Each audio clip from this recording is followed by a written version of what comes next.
नमस्कार। आज हम एक ऐसे विषय पर बात कर रहे हैं जो आजकल बहुत आम हो गया है, क्यूआर कोड से होने वाले फ्रॉड।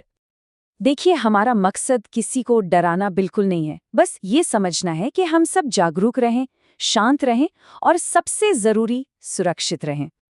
तो चलिए सबसे पहले ये देखते हैं कि ये क्यूआर कोड हमारी रोज की जिंदगी में कितना शामिल हो चुके हैं। इनकी सबसे बड़ी खासियत है इनकी स्पीड और आसानी। बस एक स्कैन किया और काम हो गया। शायद इसीलिए ये इतने पॉपुलर भी हैं। लेकिन जैसा कि होता है, हर सुविधा के साथ एक छोटा सा जोखिम भी जुड़ा होता है। तो अब समझते हैं कि ये घोटाला काम कैसे करता है।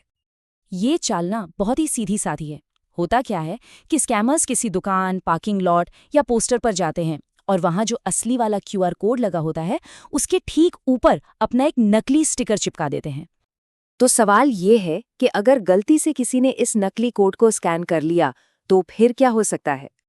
पहली चीज, हो सकता है कि आप एक नकली वेबसाइट पर पहुंच जाएं जो देखने में बिल्कुल असली लगे, और वहां पेमेंट करने से पैसे गलत हाथों में जा सकते हैं।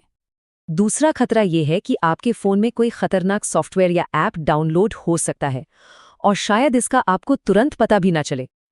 और तीसरा, ये आपको एक ऐसे पेज पर भी ले जा सकता है जहां आपसे आपकी पर्सनल जानकारी मांगी जाए, जैसे बैंक डिटेल्स या यूपीआई पिन।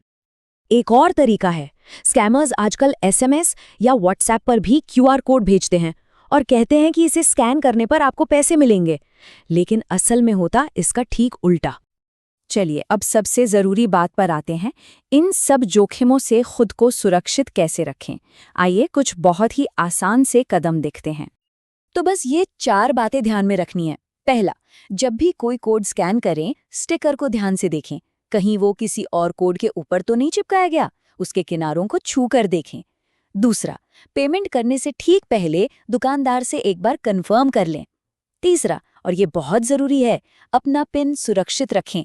एक बात गांठ बांध लें, पैसे पाने के लिए यानी रिसीव करने के लिए कभी भी पिन डालने की ज़रूरत नहीं होती।